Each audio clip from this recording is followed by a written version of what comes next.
శుభోదయం. క్రీస్తు యేసునందు ప్రియమైన దేవుని బిడ్డలారా, మన రక్షకుడైన యేసుక్రీస్తు యొక్క పరిశుద్ధ నామములో మీ అందరికి కూడా ఉదయకాల శుభాలు తెలియజేస్తున్నాను.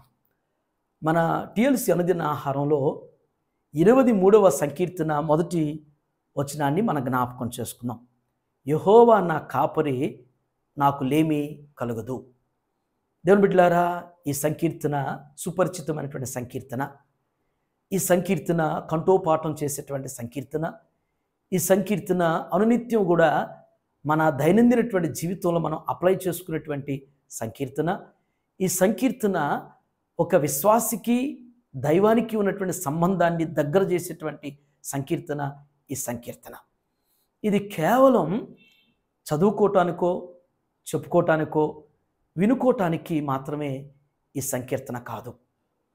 23వ సంకీర్తన మొదటి వచనంలోనే చాలా ఆధ్యాత్మికమైనటువంటి భావం ఈ మొదటి వచనంలో దాగినటువంటిది. భక్తుడు దావీదు మరి దేవుణ్ణి ఎలాగా మరి ఆయన గురించి ఏ విధంగా చెబుతున్నాడు అనేటువంటిది ఈ 23వ కీర్తనలో జ్ఞాపకం చేస్తూ ఉన్నాడు. మీరు గమనిస్తే దేవుని బిడ్డలారా, ఈ సన్నివేశ సంబంధం ఎలాంటిదంటే కాపరికి గొర్రెలకు ఉన్నటువంటి సంబంధం. కాపరిని పూర్తిగా గొర్రెలు నమ్ముతాయి. కాపరి మీద పూర్తిగా గొర్రెలు ఆధారపడతాయి. కాపరి మీద సర్వం అనేటువంటి రీతిలో గొర్రెలు ఆ విధంగా ముందుకు సాగుతూ ఉంటాయి. ఒక రకంగా చెప్పాలంటే గొర్రెలకి మైండ్ అనేటువంటిది పూర్తిగా ఇక బ్లాంక్ అయిపోయేటువంటి పరిస్థితి ఉండిద్ది. గొర్రెలు ఇంకేమీ ఆలోచించవు. అందుకని గొర్రెలకు మైండ్ పనిచేయదు అంటారు. ఇక అవేమీ కూడా ఆలోచించవు, అవేమీ కూడా చూసుకోదు. ముందు ఎలాంటి పరిస్థితి ఉందో చూడదు. గొర్రెలు ఎప్పుడు కూడా కాపరికి అనుగుణంగానే వెళ్ళిపోతుంటాయి.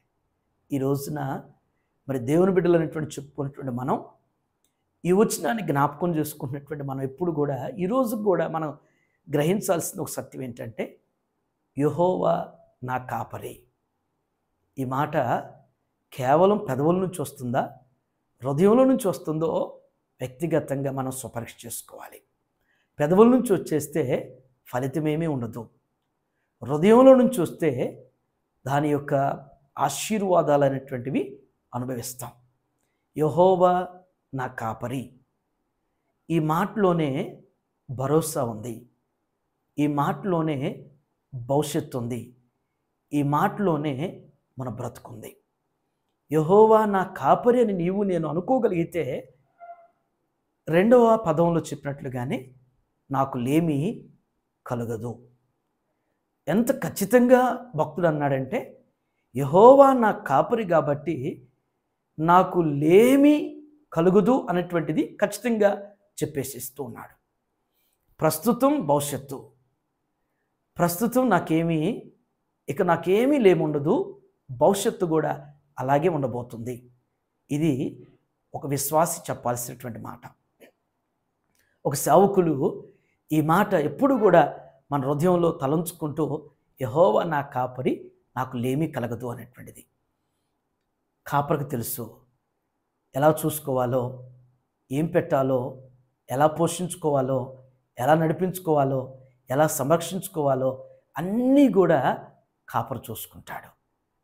ఆ విధంగా నీవు నేను ఆయన్ను కాపరగా అంగీకరిస్తే, ఆయన కాపరత్వం కింద, ప్రభు యొక్క కాపరత్వం కింద నీవు నేను వస్తే జీవితంలో, కుటుంబంలో ఇప్పటివరకు మనంగా ఎన్నో లేమిలు చూసాం, ఎన్నో కొదువులు చూసాం, ఎన్నో ఇబ్బందులు జీవితంలో చూసాం, ఎన్నో గాఢాంధకారపు లోయలు చూసాం, ఎన్నో మరణకరమైనటువంటి పరిస్థితులు చూసాం, ఎన్నో వ్యాధి బాధల్ని మనం చూసాం.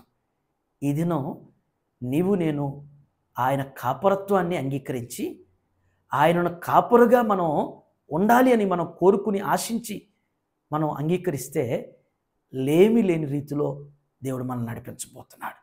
ఆ విధంగా ఈ మాసమంతా రానటువంటి దినాలన్నీ కూడా ఆయన కాపరగా ఉండి లేమి లేనటువంటి మరి ఆశీర్వదించకరమైనటువంటి జీవితంలో దేవుడు మనలందరిని కూడా నడిపించునుగాక.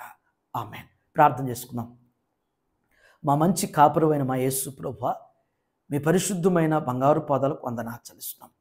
ఈ ఉదయం నా తండ్రి, దేవా భక్తుడు దావీదు జ్ఞాపకం చేసిన శ్రేష్టమైన మాట ద్వారా మాతో మీరు మాట్లాడినందుకు వందనాలు.